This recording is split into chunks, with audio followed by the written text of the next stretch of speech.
Hello folks, I'm Alex, this is Alex Unabridged, and it's time to talk about what I hope to read in June.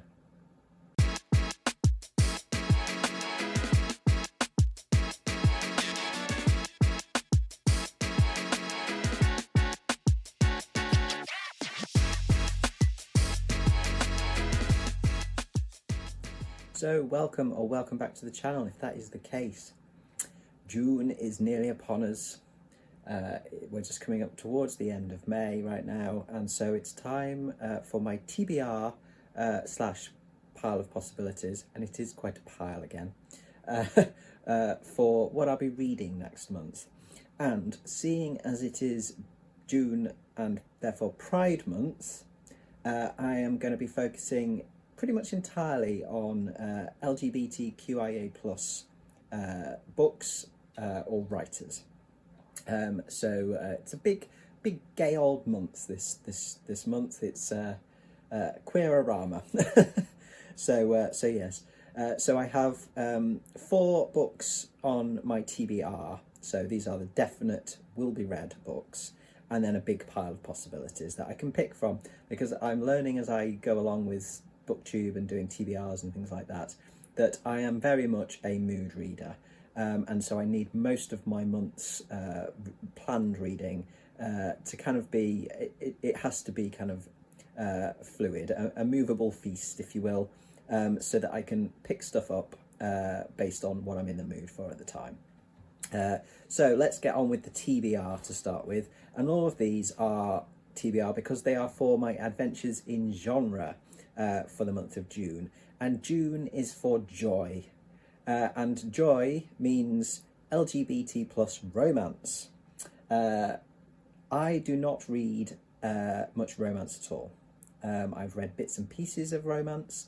What I have read is kind of quite fast-paced, slightly trashy, rather smutty stuff. But I haven't read any kind of, sort of sweet romance, and certainly stuff that's kind of set in the real world. I tend to read stuff that's a bit way out in the other stuff, like I've talked previously about a series by Lily Mayne, of which Soul Eater is the first one. I think it's called Monstrous series, and that's kind of post-apocalyptic, male, kind of monstery based kind of romance stuff, fantasy romance. So I thought I'll try some other stuff, some more real world based romance. Not particularly interested in reading straight romances. So, as somebody from the LGBTQIA+ communities, I thought we'll go with that. So I've picked 4, one for each of the L, the G, the B, and the T. So first up, we will start with the L, which is a library book. I found this in the library, fortunately, and that is One Last Stop by Casey McQuiston. Casey McQuiston, I've seen that name, I saw that name pop up before. I think she wrote Red, White and Royal Blue. That was kind of one that seemed to have done the rounds on BookTube and TikTok apparently, although I'm not on TikTok, so I can't speak firsthand to that. But this is the next one.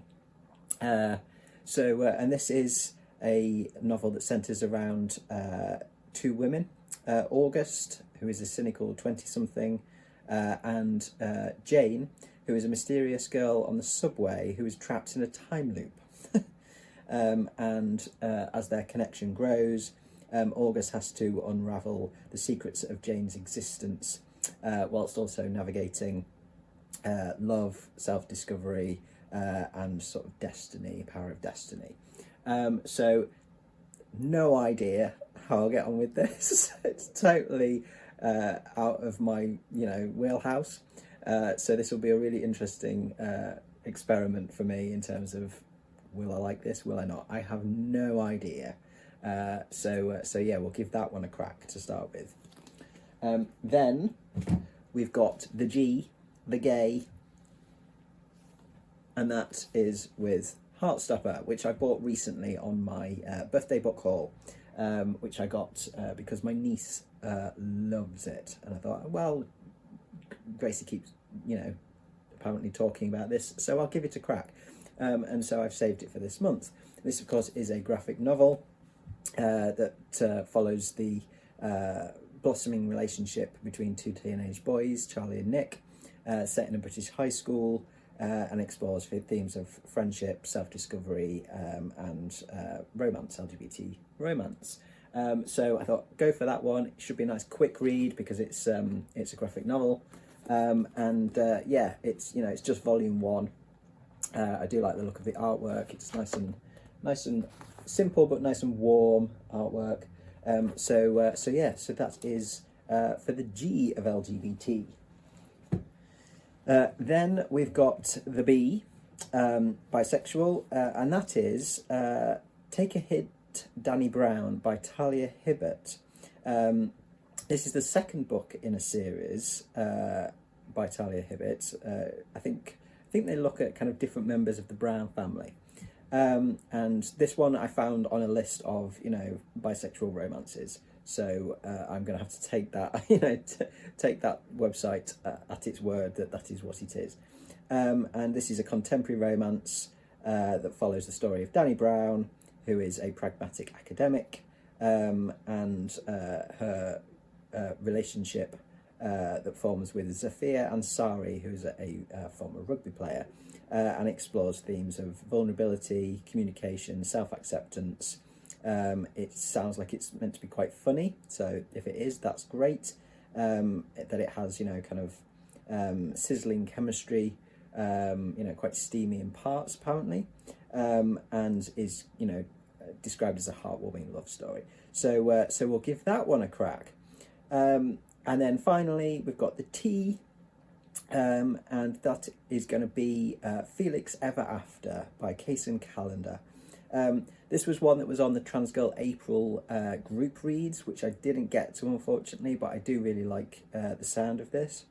And this is a coming-of-age novel that introduces us to Felix Love, who's a transgender teen, searching for love and self-acceptance. And the story explores themes of identity, gender, and navigating relationships, and sheds light on the complexities of the journey that of embracing one's true self, true identity.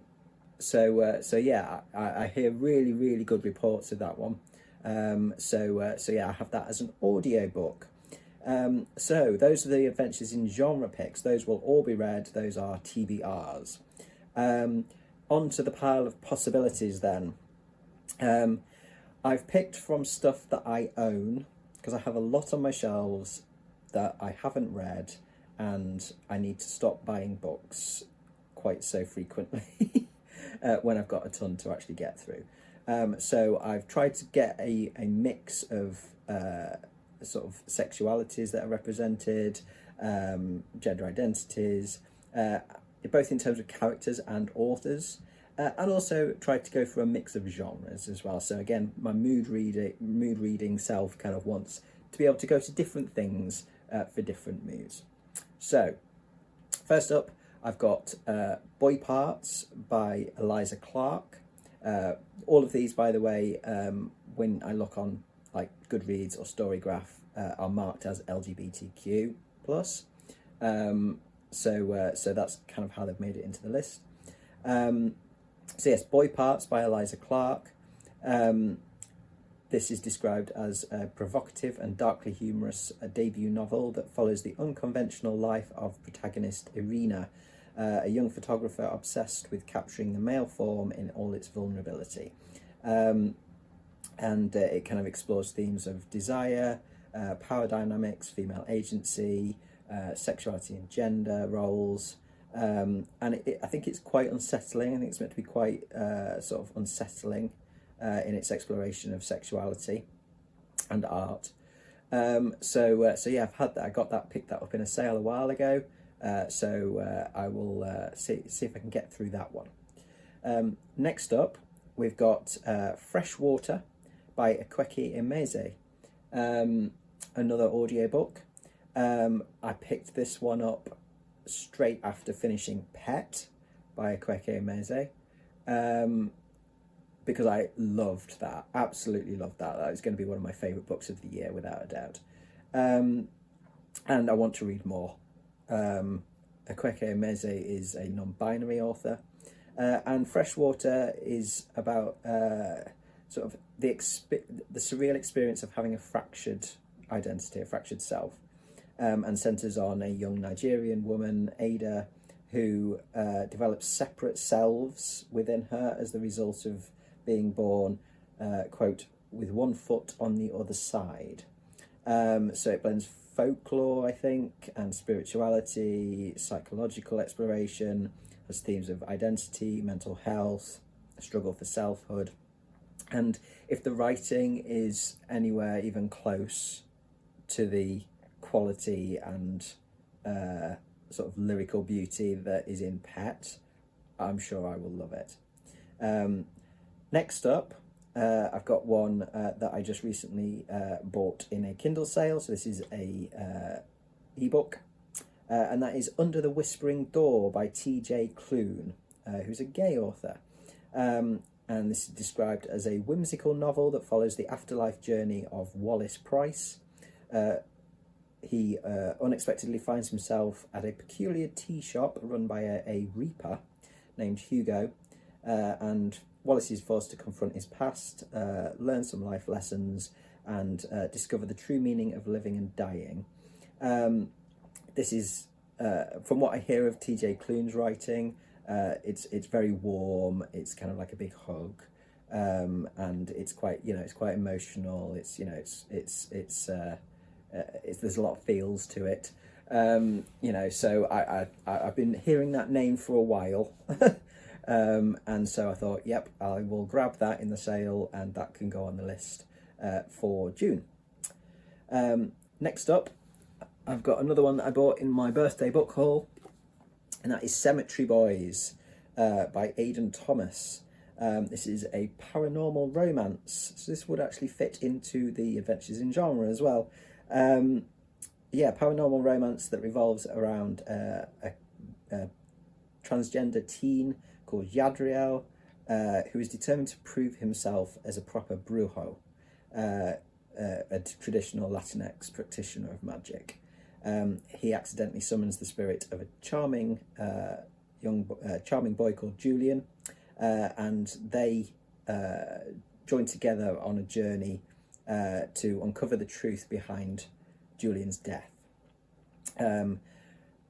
This one again, I keep hearing like glowing reports of, and with it being a trans character as well, it certainly piqued my interest. This I say I picked this up in April for my birthday book haul, and this is one of the ones I really, really do want to get through in June. We'll give that one a crack. Another one I picked up in my birthday book haul is End Papers by Jennifer Savran Kelly. And this is a character-driven story set in New York City in 2003 about a genderqueer book conservator who feels trapped by gender presentation, their ill-fitting relationship, artist block, etc. And then they discover an old hidden queer love letter and become obsessed with tracking down its author. I think this is, kind of a story about what it is to kind of live authentically and kind of find yourself and your identity and the parameters of that. But just the kind of the premise of it being kind of a book conservator and, kind of sort of an old love letter and sort of archives and libraries and all that kind of stuff that's right up my street. Kind of almost a literary mystery type thing, along with some genderqueer themes and content. Peter from Pensively Reading put me onto this one, and another one that I really do want to get through in June.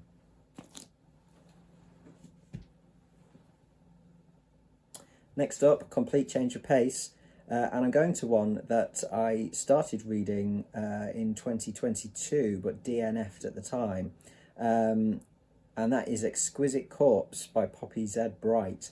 And this is it's a very visceral novel. I got probably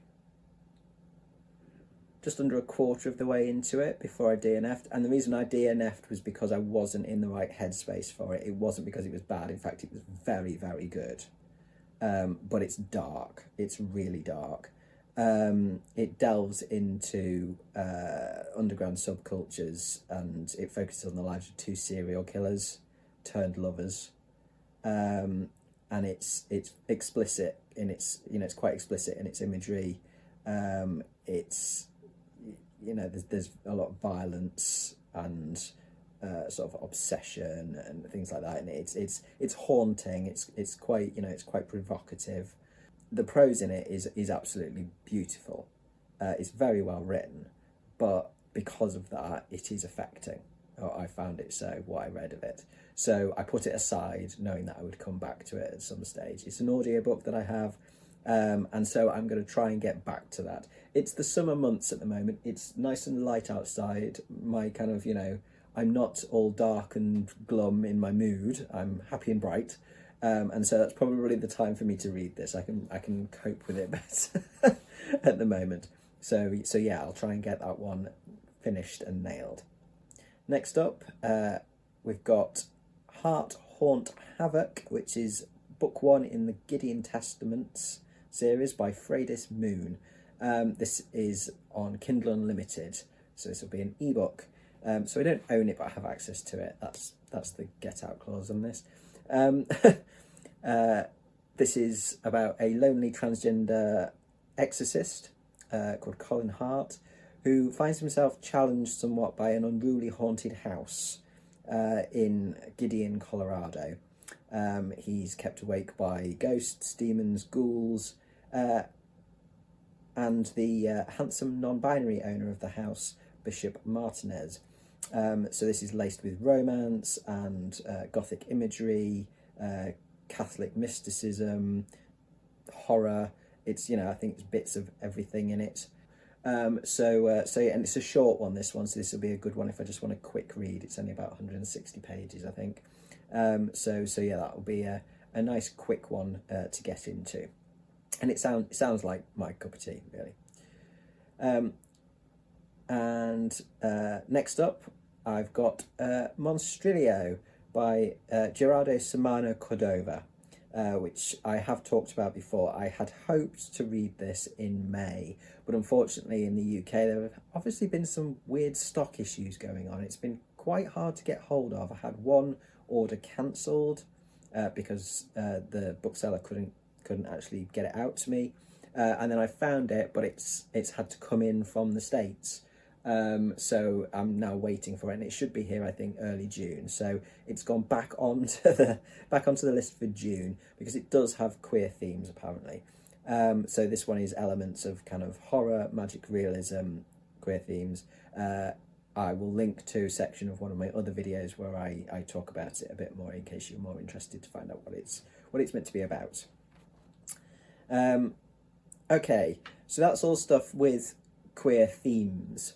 Now some fiction that doesn't necessarily have those themes overtly, but is by LGBTQIA+ authors. So first one is a bit of Clive Barker, The Scarlet Gospels, which again I saw in a sale recently, and having just read The Hellbound Heart in April and really enjoyed that, I thought, yes, I will have that and have a little bit more of the Cenobites, please. So again, I'm expecting this one to be unsettling, filled with vivid descriptions, gruesome encounters, and a very dark, intense exploration of some of the depths of darkness and human psyche and all that kind of good stuff. So yes, I'm definitely want to read some more Barker, so that is the one that I thought I'd stick down for this. Next up is another one that I had on my May list, which I don't think I'll get to. So if I don't, I'll read it in June. And this is Queen of Teeth by Hailey Piper, which is about a woman who wakes up one day to find teeth between her legs. And whatever is there soon develops into something even more horrific.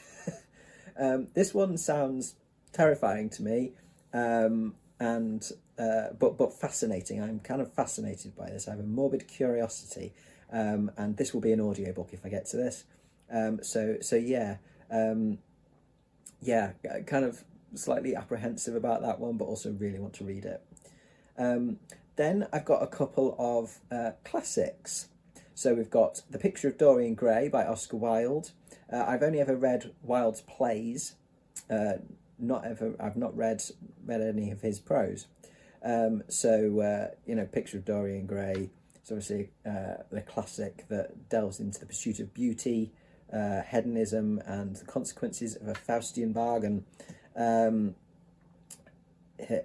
Dorian Gray remains eternally young while his portrait ages and reflects his moral decay.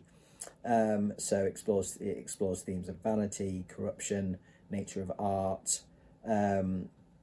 and yeah, it's one of those where I think I should get round to reading this. As I say, I've read Wilde's plays, but not anything else. And he's a writer that any excerpts that I've read of his prose, I like the style. So I will give that one a crack. That one will be an audio book via Audible Plus catalogue. I think it's read by Russell Tovey, so that should be good because I do like Russell Tovey.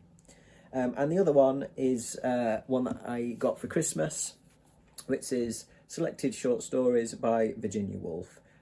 So I can either read some of this or all of this. If I just want to dip in for a quick short story, I can just go for one. And if I really enjoy it, I'll hopefully rip through most of them. It's not a long book at all. It's like 120 pages or something like that. So yeah, again, Virginia Woolf, very interesting life in terms of her relationships, like her relationship with Vita Sackville West. And I've read Orlando, which I do really, really like. And so, yeah, time to read a bit more Woolf. And then I've got a couple of comics. So I've got volume 2 of Lumberjanes, which is called Friendship to the Max. This does have some queer themes in it, in terms of there are some queer romance, queer relationships within the story. It's kind of diverse. It's very open and diverse. But N.D. Stevenson, who is one of the creators, I think he's non-binary, if I'm correct. Yeah, I'm pretty sure that they're non-binary. So that's one. And I really enjoyed volume 1 that I read for Old School April. And so I want to read some more of that. That's Kindle Unlimited. As is The Invisibles, volume 1, which is called Say You Want a Revolution, and that is Grant Morrison. And I only just learnt reasonably recently that Grant Morrison is essentially non-binary. They talked in an interview about that identity reasonably recently. And I haven't read much Grant Morrison. I think the only Grant Morrison I've read in its entirety, because it is just one, is Multiversity. I've read bits and pieces of some other stuff, a bit of Doom Patrol, and some of the superhero stuff that he's done, but not for a long time. So I want to read some more. So yeah, I'll go with The Invisibles, which is described as a mind-bending graphic novel series that follows a group of anarchist freedom fighters known as the Invisibles, and it blends elements of sci-fi, conspiracy theories, metaphysical exploration, and takes readers on a ride through time, alternate dimensions, and a battle against oppressive forces, challenging perceptions of reality and identity. And that sounds absolutely up my street. So yeah, I don't think I've ever actually looked at this properly. As I say, this is Kindle Unlimited, so I don't know what the artwork's going to be like. But in terms of the story, that sounds really interesting. So I will give that one a go. Again, another nice quick one. Comics are quick for me. Okay, and then I've got some non-fiction as well to finish up. First of all, Gender Euphoria, edited by Laura Kate Dale, which is stories of joy from trans, non-binary and intersex writers. This is one that I had on my list for ages to buy, bought it with my birthday book haul, and this is again up towards the top of the list of things I want to get through for June's reading. This is stories of gender euphoria, as the title suggests, from lots of different people. And I'm ready for some of that now. I want some of that now. That's the sort of trans writing that I really want to read. So yeah, try and get through that one. Then I've got an audiobook which I've had in my library for a while, which is Bi: The Hidden Culture, History and Science of Bisexuality by Julia Shaw. I think it's, does what it says on the tin. But yeah, I've had that one for a while, and I don't know much at all about, kind of bisexual culture, history, etc. I think it is one of those things that is, as the title says, hidden. And it's about time I learn more about the other letters within the LGBTQIA+.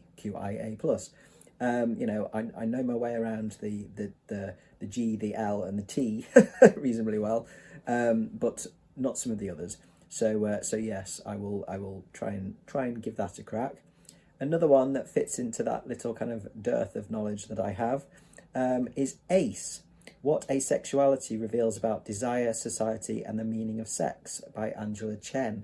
Again, asexuality I know even less about, and certainly have never read anything on it, and around themes of. And thanks to Peter again at Pensively Reading for kind of giving me some kind of primers on which book on asexuality might be best to start with. So I've gone for this one. So yeah, I think that's an important one to get to, because again that will fill some gaps in my knowledge. Then I've got the only one on here I think that I don't already own, which is We Both Laughed in Pleasure: The Selected Diaries of Lou Sullivan, obviously by Lou Sullivan, edited by some others, and has a preface by Susan Stryker. Susan Stryker, whose writing I know quite well from my academic years. Susan Stryker has written some particularly good trans work. That one has been on my list for quite some time. Next up is Genderqueer, a memoir, the deluxe edition. And this is by Maya Kababi. And this is another graphic novel memoir, like Fine by Rhea Ewing, that I read for Trans Girl April, and I loved that, and I loved the format using the graphic novel as memoir. So I hear really good things about Genderqueer, so I will give that one a crack. That one is a Kindle Unlimited. Finally, I've got Out of the Woods by Luke Turner, which is a memoir, Luke Turner's memoir about sexuality, shame, and the lure of the forest. And it's about Luke's battles with his own kind of demons, those being depression, experiences of sexual abuse, his religious upbringing, and his identity as a bisexual man. I think this one could be quite emotional, but I think also quite hopeful, and the relationship with kind of an element of nature, in this case the forest, I think I'll find really interesting, because my own identity is connected to landscape as well, in terms of how I've dealt with things in the past, how I've, my mental health and my identity and how I kind of process things has a connection to landscape. So yeah, I think I'll potentially find this really interesting. So that one is an ebook that I picked up in a Kindle sale recently. Kindle sales, dangerous. So yes, so that is my pile of possibilities. No way I'm getting through all of that, but I'm gonna try. So yes, so June is a big month of hopefully joyous and informative and hopeful LGBT plus reading. So yes, do let me know in the comments below if you are reading stuff for Pride Month and what you'll be reading. I will be back very soon with wrap-ups for May. Those will be coming next week. And I will have a little tag video for you on Tuesday this week as well. So you can look forward to that. But thank you very much for watching today. If you enjoyed this video, please do consider giving me a like and subscribing for more content coming very soon. But from me, for now, that's ta-ra.